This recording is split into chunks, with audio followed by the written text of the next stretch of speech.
আমরা নিজেদেরকে খুব বুদ্ধিমান এবং যুক্তিবাদী মনে করলেও গবেষণায় দেখা গেছে আমাদের কেনাকাটার প্রায় 80% থেকে 90% সিদ্ধান্ত আসে অবচেতন মন বা আবেগ থেকে।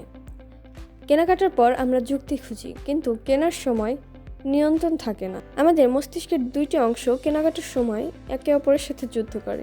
তার একটি হচ্ছে লিম্বিক সিস্টেম। এটি আমাদের আবেগের কেন্দ্র। এটি খুব দ্রুত কাজ করে। কোনো সুন্দর জিনিস দেখলে এটি তৎক্ষণাৎ আনন্দের সংকেত পাঠায় এবং ওই বস্তুটা কিনতে আমাদের অ্যাপ্রোচ করে। প্রিফ্রন্টাল কর্টেক্স, এটি আমাদের যুক্তির কেন্দ্র। এটি ধীরে কাজ করে এবং হিসাব করে দেখে যে আমাদের বাজেট ঠিক আছে কিনা এবং এটা আমাদের কোনো প্রয়োজন কিনা, অথবা আমাদের কেনা উচিত কিনা। বাট যুক্তি কাজ শুরু করার আগে আবেগ আমাদের পকেট থেকে টাকা বের করে নেয়। মনোবিজ্ঞানী বিএফ স্ক্যানারের রিওয়ার্ড সিস্টেম অনুযায়ী কেনাকাটা এক ধরনের পুরস্কার। যখন আমরা নতুন কিছু কিনি বা কেনার কথা ভাবি, মস্তিষ্কে ডোপামিন নিঃসৃত হয়। এটি আমাদের সাময়িক পরম সুখ বা শপিং হাই দেয়। মানুষ যখন বিষণ্ণ থাকে তখন এই ডোপামিনের খোঁজে তারা রিটেল থেরাপি বা আবেগজড়িত কেনাকাটা করে।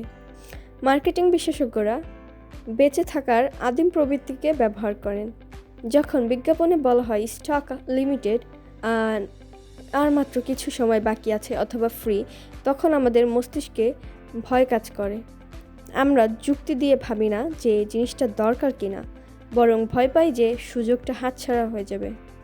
মনোবিজ্ঞানী আব্রাহাম মাসলোর চাহিদা তত্ত্ব অনুযায়ী মানুষ পণ্য কেনে না, বরং সেই পণ্যটি তাকে কেমন অনুভব করায়, অর্থাৎ ফিলিংসটা সে কিনে। উদাহরণ, আপনি যখন একটি অ্যাপল পণ্য বা দামি ঘড়ি কিনছেন, আপনি কেবল টেকনোলজি কিনছেন না, আপনি কিনছেন আপনার সামাজিক মর্যাদা এবং একটি আত্মবিশ্বাস। এটি পুরোপুরি একটি আবেগীয় বিনিয়োগ। কেনাকাটার পর যখন আমরা বুঝতে পারি কাজটা হয়তো ঠিক হয়নি, তখন আমাদের মস্তিষ্ক এটি জাস্টিফাই করতে শুরু করে।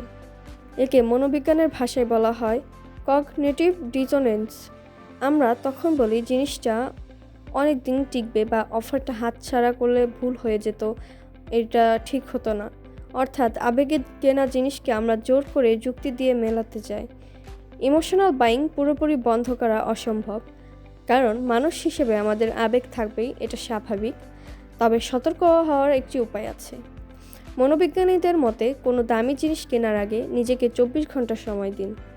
এই সময়ের মধ্যে আপনার ডোপামিন লেভেল কমে যাবে এবং প্রিফ্রন্টাল কর্টেক্স বা যুক্তিবাদী মস্তিষ্ক সক্রিয় হয়ে উঠবে।